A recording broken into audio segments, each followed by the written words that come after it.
대부분의 신화가 그러하듯 북유럽 신화 역시 아무것도 없는 텅 빈 공간이 있었습니다. 이 텅 빈 공간을 긴눈가가프라 불렀는데, 이 긴눈가가프 북쪽에는 얼음이 가득한 니프레임이 있었고, 남쪽에는 끊임없이 불타는 땅 무스페레임이 있었죠.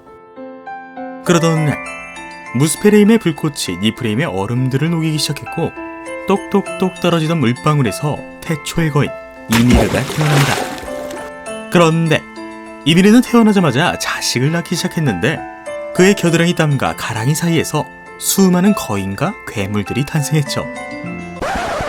그래, 이상한 거 알아요. 근데 이게 북유럽 신화야. 아무튼 이미르 말고도 물방울에서 태어난 존재가 또 있었으니 그것이 바로 암소 아우둠라였습니다.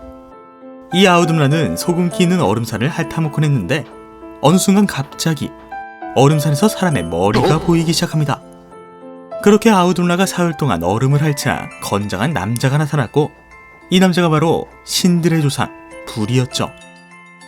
이 불이 또한 스스로 자신의 아들 보르를 낳아 오손도손 잘 살려고 했습니다만, 거인에 비해 힘도 없고 몸집도 작던 부리보르 부자는 툭하면 거인의 공격을 받았습니다. 그런데 이런 끔찍한 상황 속에 아들 보르는 거인족 여성 베스틀라에게 반해버리죠. 그런데 놀라운 건 이 베스틀라도 보르를 좋아했나봐. 때문에 보르와 베스틀라 사이에서 용감하고 힘센 세 아들이 태어났는데, 그들이 바로 오딘, 빌리, 베였죠. 그런데 이 세 사람은 자신의 어머니가 거인족임에도 거인족을 무지하게 싫어했습니다. 때문에 만날 아우둠라의 젖을 빨아먹으며 하루하루 겨드랑이와 가랑이를 통해 거인들을 양산하던 초거대 거인 이미르를 특히나 증오했죠. 이에 세 사람은 잠자던 이미르를 기습해 그를 죽여버립니다. 그런데 이미르가 어찌나 컸던지 그의 피는 폭포처럼 흘러내려 온 세상을 뒤덮었고, 이 피에 수많은 거인들이 휩쓸려 베르젤미르 부부 딱 한 쌍을 빼곤 죄다 죽게 되죠. 이것이 바로 북유럽 신화에서 거인족이 멸종하지 않은 이유이자 거인족이 신을 증오하게 된 원인이었죠. 그렇게 이미르를 죽인 세 형제는 이미르의 시체로 세상을 만들었는데, 그들은 이미르의 살점을 떼어내 땅을 만들었고, 뼈를 발라내 산을 만들었으며, 고인 피를 이용해 호수와 바다를 만들었죠. 그리곤 무스페레임에서 불꽃을 가져와 해와 달, 그리고 별을 만들었습니다. 뿐만 아니라 세상의 지배자가 된 그들은 노트라는 거인 여자와 그녀의 아들 다그에게 말과 마차를 주며 하루 12시간씩 하늘을 달리는 중노동을 시켰는데, 때문에 세상엔 낮과 밤이 생기게 되죠. 그렇게 세상이 밝아질 때쯤 우연히 세 형제는 죽은 느릅나무와 물풀의 나무를 발견합니다. 그런데 갑자기 창작력이 불타올랐던 탓일까, 그들은 이 나무를 이용해 무언가 만들기 시작했죠. 그것이 바로 최초의 인간 여자와 남자였습니다. 다시 말해 여자와 남자는 원래 나뭇가지였다는 것이죠. 이렇게 세상이 새롭게 창조될 동안 세상의 중심에는 거대한 물풀의 나무 이그드라실이 솟아오릅니다. 그로 인해 세상은 3개의 수평면으로 나뉘어지고 9개의 세계가 탄생하게 되죠. 제일 꼭대기에 위치한 수평면엔 오딘 토르와 같은 에실의 신들의 세계인 아스가르드, 프레이르 프레이아와 같은 바니르 신들의 세계인 바나헤임, 밝은 꼬마 요정들의 세계인 알프헤임이 있었고, 중간에 위치한 수평면엔 인간의 세계인 미드가르드, 거인들의 세계인 요투네임, 난쟁이들의 세계인 니다벨리르가 있었고, 제일 밑에 위치한 수평면엔 태초부터 존재한 서리의 세계 니프레임, 태초부터 존재한 불의 세계 무스페레임, 죽은 자들의 세계인 헤레임이 있었죠. 참고로 문헌에 따라선 헤레임과 니프레임을 동일시하여 그 빈자리를 검은 엘프들의 세계인 스바르트 알파임이 채우기 때문에 9세계의 종류가 약간씩 달라집니다. 하지만 결과적으로 이는 북유럽 신화에서 9이라는 숫자가 얼마나 중요한지 알 수 있는 대목이죠.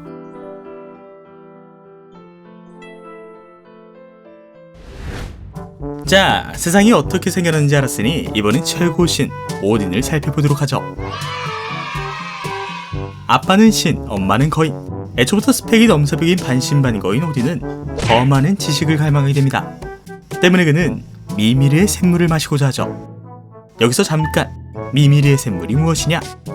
위대한 세계수 이그드라실은 솟아오르면서 아스가르드, 요투네임, 니프레임으로 뿌리를 뻗었는데, 그 뿌리 끝에는 운명의 새 여신이 있는 우르드의 샘, 위대한 현자 미미르가 지키고 있는 미미르의 샘, 차디찬 니프레임에 위치한 흐베르 겔미르의 셈이 있었습니다. 이 중 오딘은 지혜의 셈인 미미르의 셈으로 찾아갔죠. 그런데 더 많은 지혜를 얻고자 샘물을 먹고 싶다는 오딘에게 이 샘물을 먹고 싶다면 당신의 눈 한쪽을 제게 주시죠 라고 말합니다. 이에 오딘은 자신의 눈 한쪽을 빼내어 샘에 바쳤고 오딘의 미친, 아니 대담함에 감탄한 미미르는 오딘에게 샘물을 바쳤죠. 다시 그런데 미친 짓인지 아님 자기 개발인지 모를 오딘의 행보는 여기서 끝이 아니었습니다. 샘물을 먹은 오딘이었지만 그가 모르는 것이 있었으니 그것은 바로 죽음 저편의 것, 죽은 자의 지혜였죠. 때문에 그는 양쪽 겨드랑이에 창을 꽂고는 이그드라 실에 매달려 9일 동안 먹지도 않고 마시지 않으면서 삶과 죽음의 경계에서 저승의 지시까지 깨우치죠. 이때 그는 신비로운 마법의 힘을 가진 룬문자 또한 깨우치게 됩니다. 이렇게 이승뿐만 아니라 저승의 지시까지 깨우치며 모든 것들의 지배자가 된 오딘이었지만 그가 예측할 수도 그가 결정할 수도 없는 일이 있었습니다. 그것이 바로 운명이 새 여신이 예언한 라그나로크였죠. 신화를 읽다 보면 자신의 아이들을 너무나 사랑한 인간이 신에 반역하는 행동을 함으로써 신의 노여움을 받는 이야기가 나옵니다. 예를 들어 아폴론과 아르테미스에게 14명의 자식을 차례대로 잃은 그리스 로마 신화 니오베 이야기처럼 말이죠. 그런데 이와 비슷한 이야기가 북유럽 신화에도 있습니다. 인간의 세계인 미드가르드에 살던 문딜펄이라는 남자가 있었습니다. 이 남자에게는 너무나도 아름다운 두 남매가 있었는데 문딜펄이는 두 남매의 아름다움을 칭송하고자 솔과 만이라는 이름을 지어주었죠. 그런데 문제는 신들은 문딜펄이의 이 같은 행동을 거만함이라 판단했다는 것입니다. 때문에 신들은 솔과 만이를 납치해 솔에게는 태양마차를, 만이에게는 달마차를 주어 각각 낮과 밤에 하늘을 달리도록 합니다. 그 결과 낮에는 해가 뜨고 밤에는 달이 뜨게 되었죠. 그런데 신들을 너무나도 증오하던 한 거인 여자가 늑대의 모습을 한 자신의 자식 스콜과 하티를 하늘로 올려보냅니다. 그리곤 신들의 창조물인 해와 달을 잡아먹게 하죠. 이는 다시 말해 신에게 납치되어 각각 태양과 달마차를 끌던 솔과 마니는 정체모를 늑대들에게 매번 쫓기는 신세가 된 것입니다. 때문에 솔과 마니가 도망치는 속도에 따라 태양과 달이 빨리 뜨고 빨리 지는 경우가 생겼다고 하네요.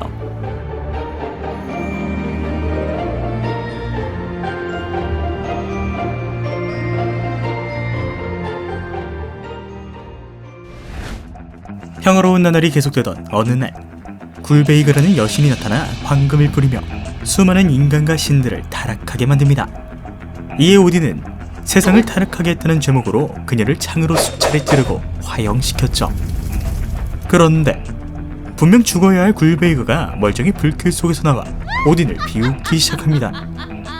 이에 오딘은 다시금 불길 속으로 그녀를 집어던졌지만 그때마다 굴베이그는 멀쩡히 살아났죠.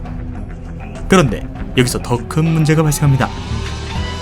앞서 말씀드렸듯 오딘과 토르처럼 아스가르드에 사는 에시르 신족이 있었다면 바나헤임에는 바니르 신족이 살고 있었는데 문제는 굴베이그가 바니르 신 중 한 명이었다는 것이죠. 자신의 종족인 바니르 신이 외지에서 창으로 난자질당하고 화형까지 당했다는 소식을 들은 바니르 신들은 곧장 에시르 신족에게 선전포고를 했고 그렇게 최초의 신들의 전쟁이 발발합니다. 그렇게 몇 날 며칠을 싸웠을까?